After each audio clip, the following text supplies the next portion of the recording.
Welcome back, everybody, to our next interview. It's going to be a really awesome one because today I'm joined by Joel from Munich. Joel, man, great to have you here. Thank you, Kilian. I'm looking really forward. I'm excited as fuck. And like a boss, man. Love it, absolutely love it. Welcome. So Joel is expert for personal finance optimization. So what he does, he really looks at your loans, at your investment, at your costs, and makes sure you get the best out of it so that you can, in the long run, achieve financial freedom. So I want to start off this interview, Joel. How did you even develop expertise in that field? How did you become interested in that? And maybe you could give us a quick history of how you kind of got into that and what makes you kind of get into that field, man. Mm-hmm. Yes, of course. I'd love to do. I never thought I would end up in finance because, like in Germany, most of the people say if you don't get anything done, if you're a total loser, you end up in finance, right? And insurances as well, right? For me, I went to school. After that, I went to university. So I started my studies in it was a mixture of economics and engineering. And I did that for 4 years. And in those 4 years, I did several of internships. And after a while, I mentioned, okay, I don't really want to work as an employee, right? I don't want to stay in the office from 8 to 5. And I want to be free, especially when it was good weather. I looked outside and I thought about, hey, man, even if I did my work in a shorter time than all the others, so I was better than them, I couldn't leave because everybody would think that I'm lazy. Total fucked up. And so I was searching around and I was open for new opportunities. And I met a guy and he told me, hey, I think you could do an internship in our insurance company because I think the work there fits to your strength. So I said, okay, let's do it. And I did it. Yeah, and I learned everything about sales in the insurances. Like I had to do acquisition. Sometimes I had to really hard experiences because I had to do cold approach acquisition on the streets. Like I had to talk to strangers and ask them if they need anything regarding insurances. But I learned a lot about sales, and I'm really proud that I did those experiences because they helped me a lot later on. So, but after a while, I did it for 2 years after my studies, and I mentioned, okay, it's cool. I like finance. I like in insurances. I like to work with people. I like to work freely. Like I can work whenever I want, wherever I want, with whom I want. But it was not the right company for me. It was just insurance, just for one company. I couldn't create real value for my customers.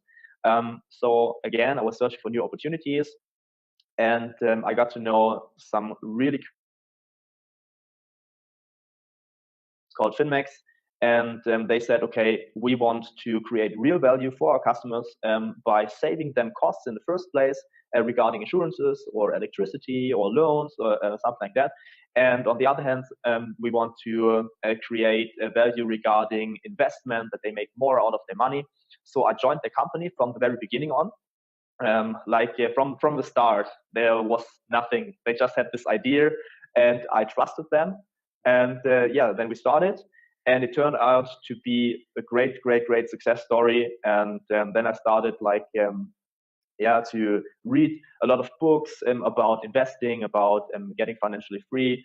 I joined a lot of seminars. I talked to people which are rich already. And so step by step, I figured a lot of things out. And I feel like I'm still at the beginning. Need to get real wealth.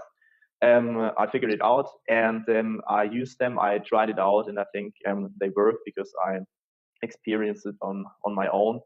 And that's because I'm here now and I can share a little bit of my story and my experiences and maybe help the one or other guy to become financially free or create real wealth. Man, that sounds super awesome, man. And it seems like you've really found something that you're on the one hand passionate about, and as I can tell now, really knowledgeable about. Man, really exciting. And I would like to know, because what many people are interested in when it comes to money is this kind of idea of financially freedom. You want to have enough money in order to do whatever we set out to do, in order to be free, to have that sense of security in some way. And I would like to know, what did you learn? What were your biggest takeaways in those past years that you worked in this money and finance world? What do many people do wrong, maybe, and what should people think about? What were your biggest takeaways that you developed over time? Okay. First of all, I want to separate wealth and money, because for me, wealth doesn't equal money. Money helps to create wealth. But I made a big mistake in the past when I started in finance. I was chasing just like the money. Everyone told me, oh, you can make billions. And I was chasing money so hard, but after a while I realized, like, money doesn't make you really happy. Money is just one part of being happy. Like, you have to have social relationships that are stable. You have to find a purpose in life. You have to be healthy. And of course, you don't want to worry about money. So for me, real wealth is that you have like the freedom to spend time with your family, with your loved ones, to find your soulmate that you love more than anything else on this world, that you can explore other countries, that you're free, you can travel the world, you can make new experiences. And of course, you don't have to worry about the money. That's for me real wealth. So I think that should be the ultimate goal, that you fulfill all of those parts of your life and not just the money. And money itself, it's just like, it's a tool, it's like a tool. And you can use it for something bad, or you can use it for something good. And there's one really big mistake a lot of people make regarding getting financially free to reach this wealth, because maybe you know that a lot of people say, yeah, the rich people, they just got rich by scamming other people. Yeah. Or they say something like, if you have a lot of money, it turns you into a bad person. You know that? Yeah, I know that, but what it only does, it kind of reveals your true personality that you have anyway. It doesn't make you necessarily bad. It only shows who you really are. So it's nothing to do with like turning you bad man. That's true. That's true. And on the other hand side, if you don't have a lot of money right now, but you want money, and you think about the rich people as bad persons, and you think about money as something bad and not just as the tool it is, right? Then you will have a huge problem to gain real wealth. Because imagine money like a person, and you think this person is bad. Would you welcome it? Would you open your door and say, hey, come in, let me serve you some tea, let's spend some time? No, you won't. You won't. You'll stand at the window and fuck off, man, you're a bad person. And so you will frighten it. And it's the same with money. If you think money is something bad and it turns people in bad persons, then you won't attract it. That's the law of attraction. It's as simple as that. So first of all, you have to change your mindset regarding money. Money is just a tool, and you can use it for something good or something bad. Just as a knife, you can murder someone with a knife, or you can make the best fucking sandwich for your wife or kids with it. So first, change your mindset regarding money. Money isn't something bad. It's just a tool, and it can help you to reach your final goals in life, such as travel the world, spend time with your family, make new experiences, find your real purpose, have the freedom to do whatever you want. So that was the biggest learning I had in the beginning about money. And that's the first thing you should do if you want to gain real wealth. And I love this one. This is super key. It's super important to change your mindset here. And I'd like also to know, once you realize that, and once you think, yeah, I have to take care of my finances and I have to take care of money, and money is not a bad thing, what would you advise people, as also maybe younger people who think, oh, money, like, that kind of thing, maybe I do that later kind of on. So what would you advise to those people? What's the first step? What should you do in order to proactively shape your financial future, man? Yes, there are several of really the biggest mistakes you can ever make regarding money. And those are mistakes that will keep you poor your whole life if you don't know that you make these mistakes, and if you don't change anything about them. The first and biggest mistake a lot of people do is they don't pay themselves first. What do I mean by that? You get your payment, and then you first pay your rent, you pay your electricity bill, you pay for the groceries, you pay for shopping, you go to the cinema, and you say, okay, the money that is left at the end of the month, I will save and invest. And guess what? There's no fucking money left at the end of the month. That's it. So if you do it like this, you will never, never, ever, ever get rich. So you have to pay yourself first. So my tip to you, create a savings account at the bank, right? And make sure that automatically a fixed percentage of your payment gets transferred to another bank account where it just lies there. Okay, you can use it for investment, just to be secure. Maybe there are some unforeseen expenses you have to pay, so it gives you security, and you can like slowly but steady increase your wealth, like your money you have, the money you have, and make more money out of it. So that's the first thing I would do. There some other things, like you said, some people, they say, okay, I do it later maybe. There's a cool story about a thing that's called the Jesus cent. I don't know if you know it. I've heard something about it, but maybe you can. I don't remember it, man. Yeah, it's simple. It's like a mathematical experiment. Imagine you would have 1 cent, 1 euro cent in the year 0 when Jesus was born, right? And you would take it to the bank, and you would get like 4% interest on it, right? What do you think? How much money would it be today? How much worth would it be today if you get 4% interest on this 1 cent over 2,000 years? Probably a lot, man. I think, maybe some million, or maybe even more, maybe some billion. I don't know, man. Yeah, that's the thing.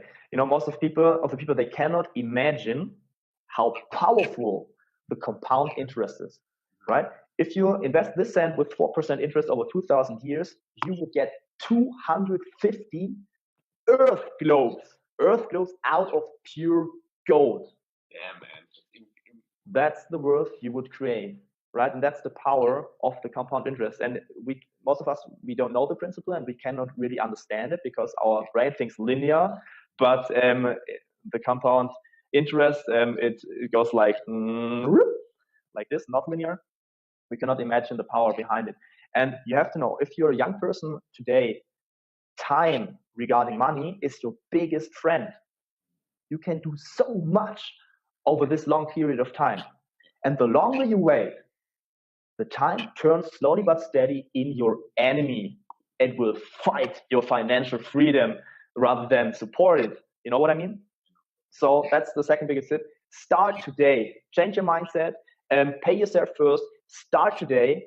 Even if it's a shitty investment, it's better than nothing. Start today. And the last thing I want to share with you is the biggest stupidity I know is that when people use their credit limit to buy consumer goods, most of people, they see in the commercials, oh, you get such cheap loans, buy this TV and pay it later and stuff like that. And they think that their credit limit on the credit card is their new 0 on the bank account. No, it's fucking not. If you spend other people's money on consumer goods and put yourself into debt, you will never, ever, ever, ever, ever, ever get rich. Never, ever.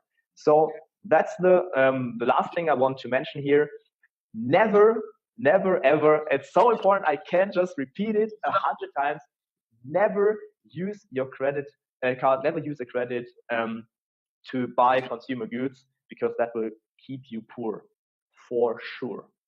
Man, dropping the rhymes at the end. I'm sorry, that's so important, and I've seen it so often at my customers.